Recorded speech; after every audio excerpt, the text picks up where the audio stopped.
আসসালামু আলাইকুম। নবম শ্রেণীর শিক্ষার্থী বন্ধুরা, তোমাদের স্বাগত জানাই। আজকের ভিডিওতে তোমাদের নতুন বাংলা বইয়ের পৃষ্ঠা নাম্বার ১১৩ এর সমাধান করে দিচ্ছি।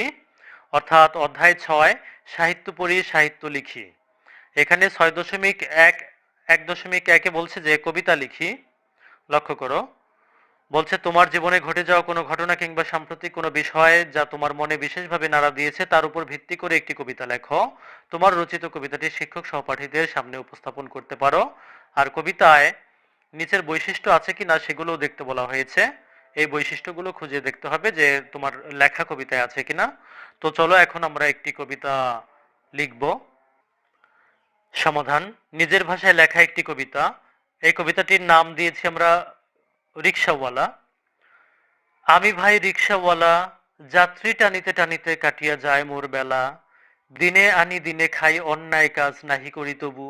না পাই না খাই, অনাহারে বসিয়া থাকি কভু। রিকশা টানিতে টানিতে কাটিয়া যায় মোর বেলা, কারণে অকারণে ভদ্র সমাজ কহে মোরে শালা। জানিতে ইচ্ছে করে মোর তাহা, যাহাদের সেবী আহা, গায়ের রক্ত করিয়া পানি মোরা, কিভাবে পায় তৃপ্তি তাহারা, সদা গালমন্দ করিয়া আহা। একই আর যায় সদা সহা। যাহারা নীতির পক্ষে থাকিয়া করিতেছে দুর্নীতি অবিরত, আহা এ সমাজ গাহিল যে গুণগান তাহাদেরই যত। তাহারা করিতেছে মোদের রক্তপান, আহা কবে যেন করিবে তাহারা দেশটাকে মহাশ্মশান।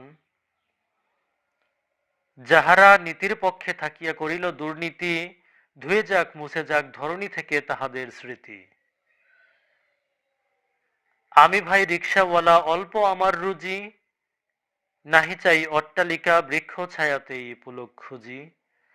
নাহি করি দুর্নীতি, নীতির পক্ষে থাকি, স্বল্প আয় নিয়েই শত স্বপ্ন আঁকি।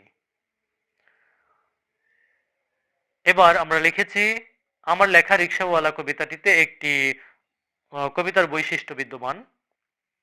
কবিতাটি একটি বিষয় নিয়ে লেখা, লাইনগুলোতে অন্তমিল আছে, একটি তাল দিয়ে পড়া যায়। এটি তাল দিয়ে পড়া যায়। ৫ নম্বর, হ্যাঁ এই কবিতাটিতে উপমা আছে। তো প্রিয় শিক্ষার্থী বন্ধুরা, যদি ভিডিওটি ভালো লাগে অবশ্যই শেয়ার করে দিবে। ধন্যবাদ সবাইকে সাথে থাকার জন্য।